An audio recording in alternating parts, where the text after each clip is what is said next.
Chapter 6. Freedom was the call, but, quote, instead, they got a bank, end quote. Abstract. Claims that black people should pool their savings, assets, and wealth with the use of black-owned banks has a long history of being shown as insufficient in addressing economic inequality. The claim has a particular attachment to the myth of buying power and, therefore, deserves some special attention. If, as the claim goes, there is this pool of money that black people spend, which is calculated as buying power.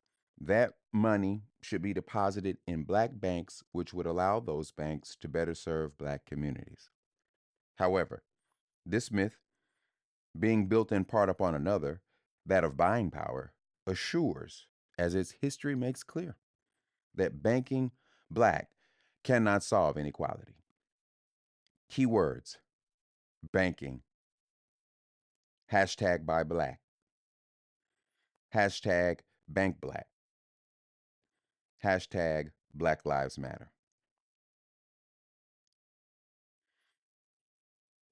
Black banking is often promoted along with buying power as a means toward collective advance with a long tradition dating back to the 19th century.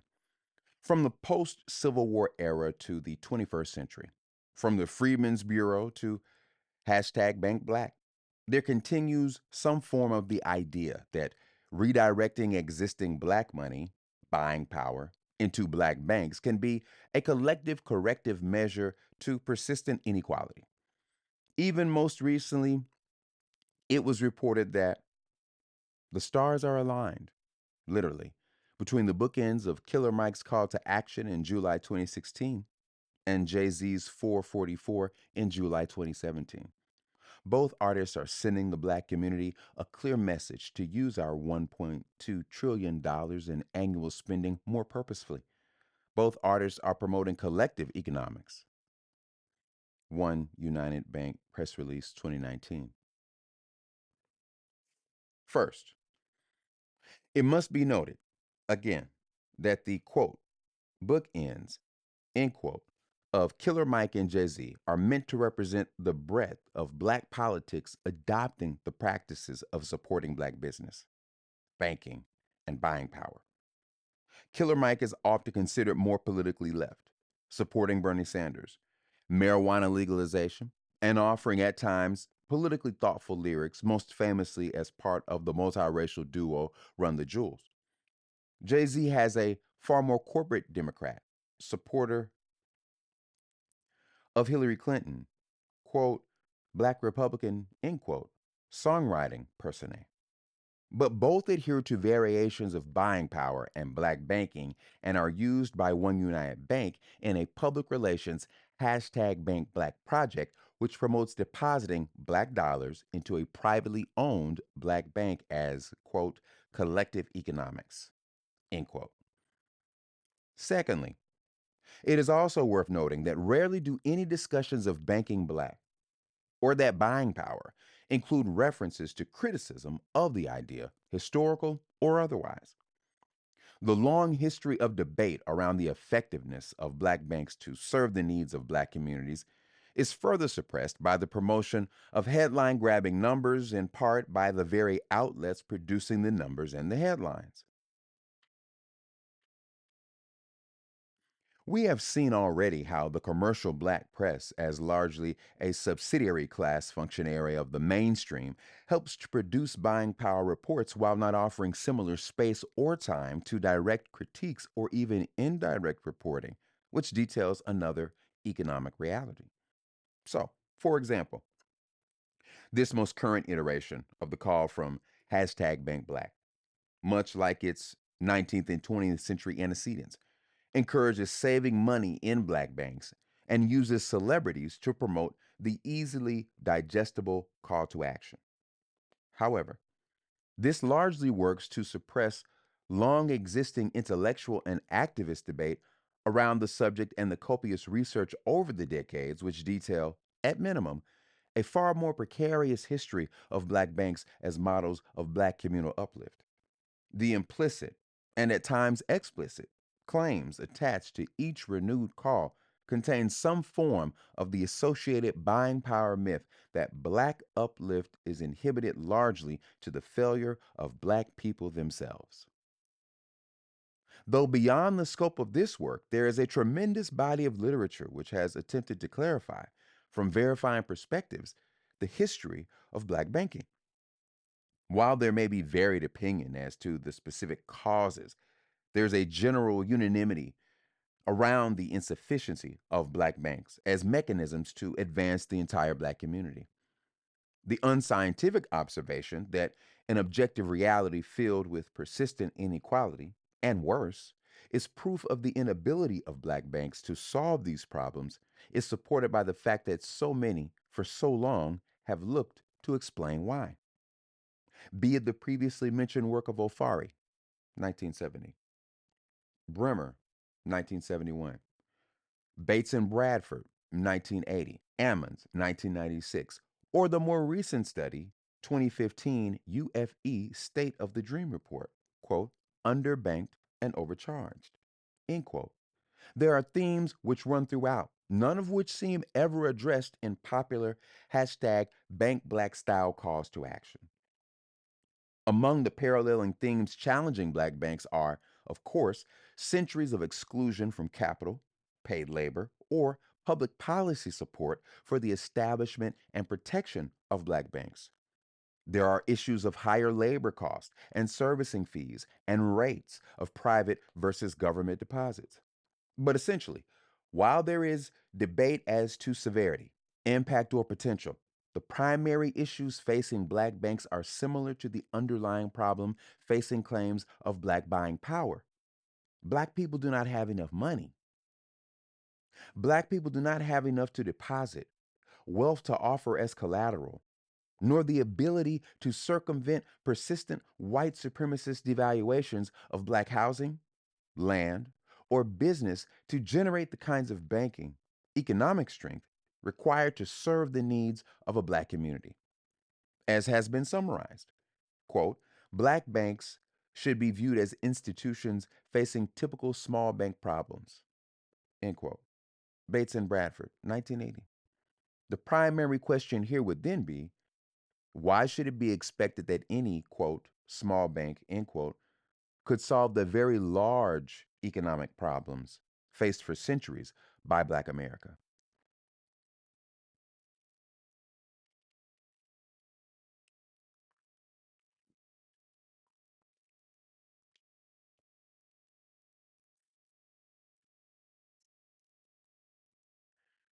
In her recent book, The Color of Money, Black Banks and the Racial Wealth Gap, 2017b, Marissa Baradaran details the many ways in which banking cannot solve economic disparities.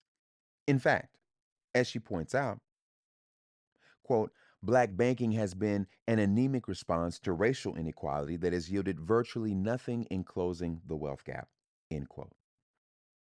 Two, summarizing several of her larger points is of value and speaks to the themes which are seen throughout the tradition of criticism of black banking.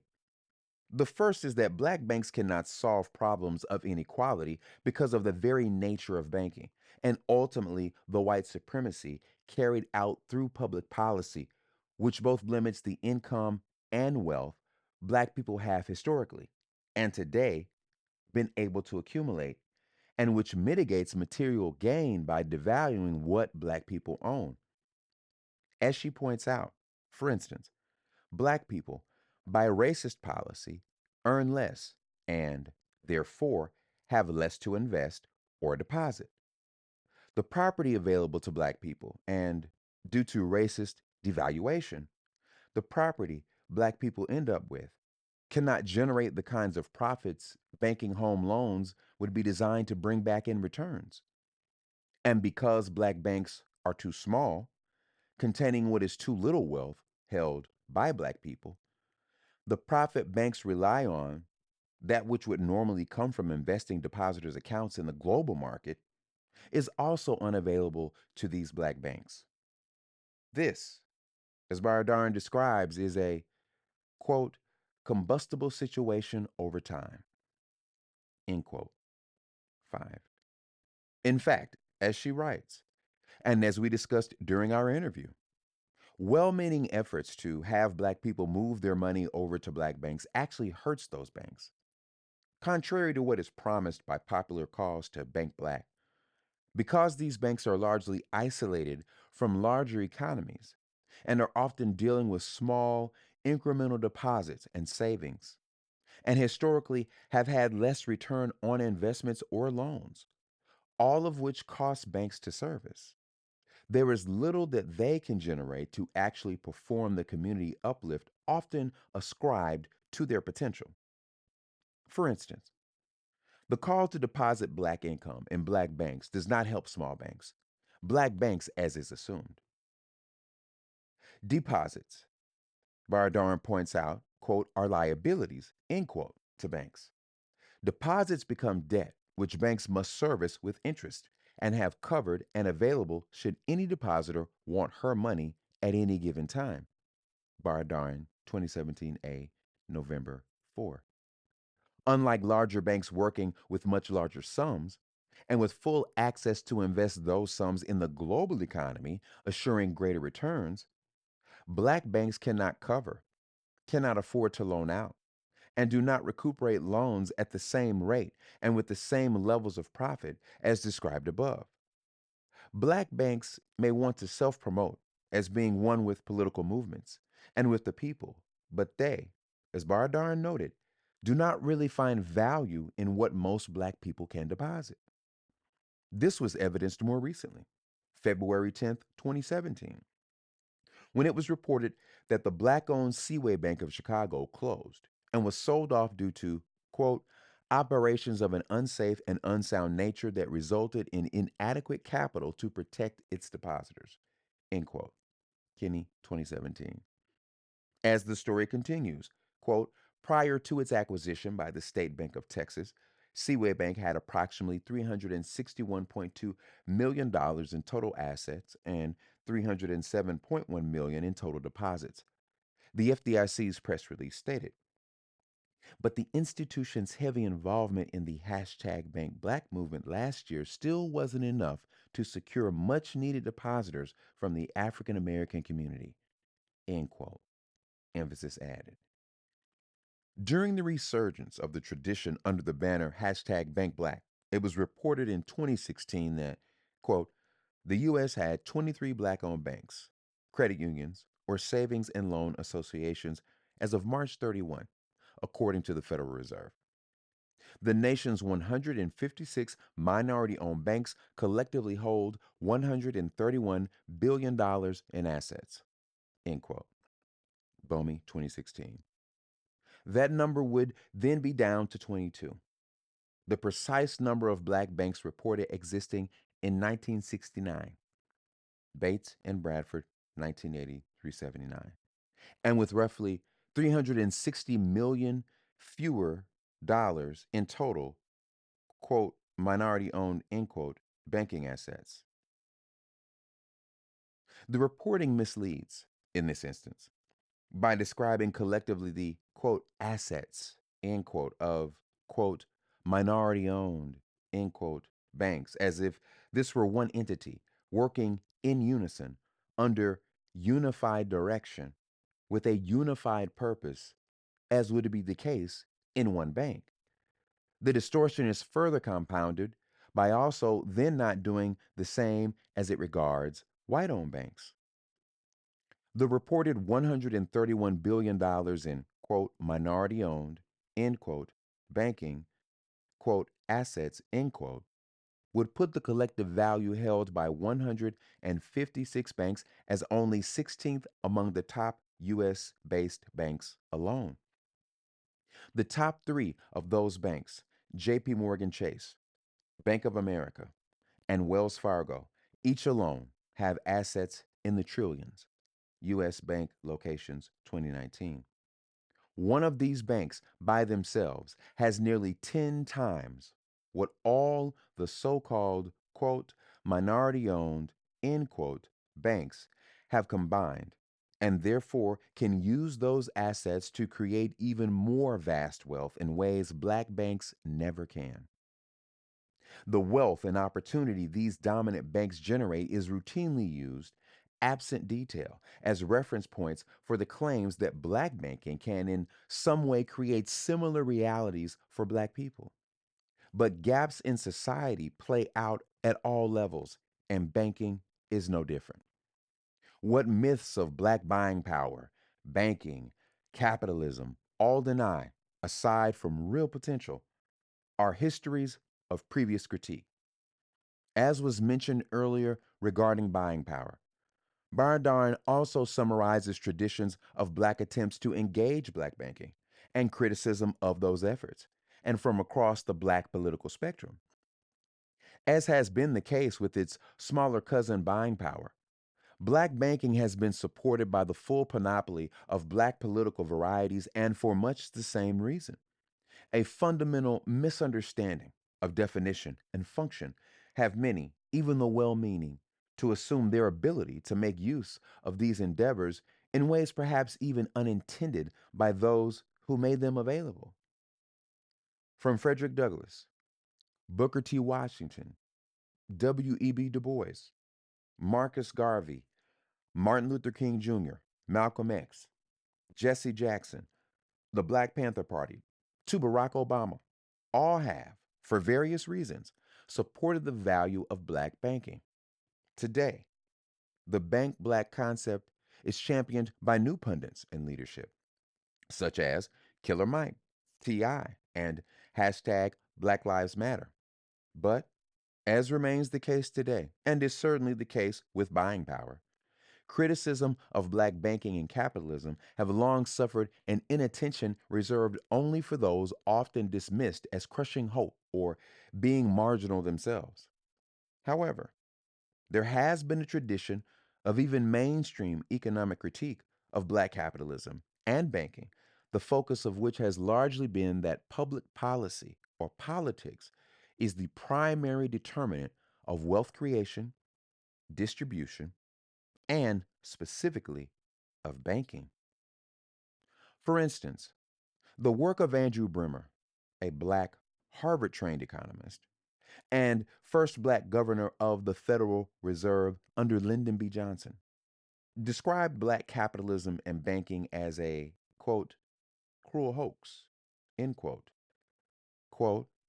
mirage, end quote, and as, quote, ornaments, end quote. Bremer's ultimate concerns were simply that black people have been segregated economically, not just socially, from all wealth producing mechanisms and, as a result, cannot supply the originating revenue or have access to global mechanisms of wealth production to have banks be anything other than sources of, quote, racial pride, end quote, but never, quote, instruments of economic development, end quote. Bardarn 2017 B 202. All of these issues came to a head on July 20th, 2016, during an episode of Voices with Vision, which airs on WPFW 89.3 FM in Washington, D.C. Ball 2016. I was invited to that show by hosts Netfa Freeman, Jennifer Bryant, and Garrett Harris to discuss black buying power as part of a larger discussion about black economics with B. Doyle Mitchell, president and CEO of the black owned industrial bank started in D.C. by his grandfather. In telling the history of industrial, almost immediately, Mitchell encouraged black deposits in black banks because, quote, we have tremendous spending power, end quote, he said, quote, but it does us no good because we spend it outside of our community, end quote, quote. We go to the club, end quote. He went on to say, and spend all Friday's earnings outside the community, quote, by Monday, end quote. More specifically, Mitchell's calls for more black banking were, as he said, based on the $1+ trillion reported often as our buying power, which he also, as discussed above, made the common error of literally defining, amazingly, as, quote, our GDP, our income, end quote. Once more, GDP is the value of all goods and services in any given country during any given year and is a value which goes to the owners of those goods and services. GDP is not a number depicting the economic strength of various communities within a country, nor is GDP, as Mitchell also said, a measurement of anyone's, quote, income, end quote. When I alerted him to this fact, that buying power numbers are not derived from a black national GDP, Mitchell, like most, unaware of the origins of his own claims, asked, exasperated, quote, where do those numbers come from? End quote. My attempt to quickly summarize the origins of these fictitious buying power numbers did not impress Mr. Mitchell, whose response was merely to dismiss the critique in favor of a more vague reference to, quote, some money, end quote, being out there that black people misuse. Mitchell exemplified the process of black business interests propelling a mythology to black audiences. His factually incorrect description of buying power, coupled with his refusal to engage those details, while simply repeating claims of potential collective uplift via deposits in his and other black banks, perfectly demonstrated in that moment the process being discussed here. Fundamental misunderstanding and misrepresentation of key facts related to GDP, income, and claims of buying power by the president of a bank, no less, is precisely what leads to so much confusion of these and related issues, as well as what can be done about them. So, in fact, Mitchell, during the course of a long and not particularly specific answer to a question posed about how exactly investments in black banks helps the black community, explained the very problem I had attempted to lay out during our discussion with, and a point made very well by Bardarin. Mitchell explained that Industrial Bank, quote, made loans to the point where we need deposits, end quote, to, quote, fund, end quote, the loans made to other customers. Never mind that Mitchell's response seemed more to describe a classic pyramid scheme than any actual community wealth producing mechanism or process. But as stated, the limitations are inherent to the situation itself. Black people, as a result of history of white supremacy and economic exclusion, earn less, have what little they own devalued as a result, and, therefore, are given less and more interest laden loans, which appreciate less simply as a result of becoming black property, and, therefore, also yield less in value, in no small part due also to the fact that black people then, as consumers, have less to spend. But it remains the propaganda side of this issue which carries the most impact. After all, few black people, no less, need to be told of their material, lived experience or suffering. What is most needed is a powerful propaganda to massage, as best as can be expected, the potential unrest derived from that suffering which from the beginning has been of prime importance. It is the impact of unchecked messaging which requires more attention. So much of the power behind the impact of the myth on Black America is derived not from the myth itself, but its messengers. Originating, in this iteration, with the Black commercial press, the myth is carried by the white mainstream back through punditry, even more grassroots media, and political activism, and permeates uncontrollably. And so it had to be then predictable, inevitable, and consistent that buying power connected, as is often the case, with the issue of banking black would come roaring back with new energy in April of 2017, propelled by hashtag Black Lives Matter. The One United Bank public relations statement began, quote, A historic partnership has been born between One United Bank, the largest black owned bank in the country, and hashtag Black Lives Matter to organize the $1.2 trillion in spending power of Black America. End quote. One United, 2016. As already noted, even presidents of banks seem unclear as to the meaning of buying power, certainly of its origins, methods, and apparently purpose.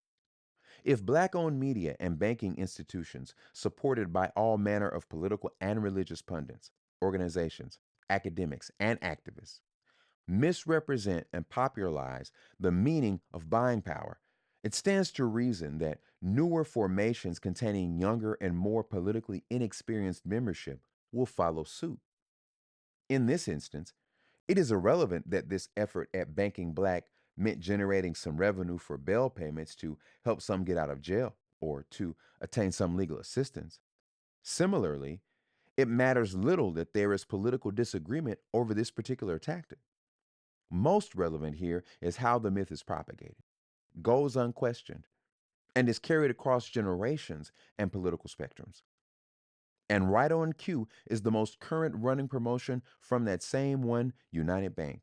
Quote, just when you thought it couldn't get no blacker. Blow! Turns out that royalty is in more than our DNA. It's in our ATMs too. End quote. Even better, as if to further the argument being made here, there is an almost perfect depiction of the fictitious cycle. The concept of buying power itself helped to prominence via the Johnson Black Media outlet, strictly for the purpose of attracting white corporate ad dollars, to one of its modern, most dominant promotional mechanisms, Nielsen, to the elite economic news outlet Fortune magazine, which ran this story and right back to black communities via a black bank slash press medium. According to Fortune, a 2018 Nielsen report found that the collective buying power of black America is a whopping $1.2 trillion annually, an amount we could get really ingenious with if we stay in formation and support companies that, in return, benefit black issues. Ewing, 2019. In one fell swoop, whatever genius exists in Kendrick Lamar's DNA is extracted and reduced, along with real historical references to a suppressed African presence and, quote, royalty, end quote, in world history, to what is claimed to be in, quote, our ATMs, end quote. Again, the powerful usurpation of history via symbol becomes an equally powerful element of propaganda aligned against an unsuspecting audience. No one investigates the claims of Nielsen, nor its method of surveying the spending habits of a relative handful of black shoppers, and from there, extrapolating a power itself only defined by them as an ability to buy advertised products. The claim of buying power's potential is merely then repeated as rote. If black banks, black media, and elite white media, government officials, and ad buyers all heavily support and promote a myth, what chance do targeted audiences have?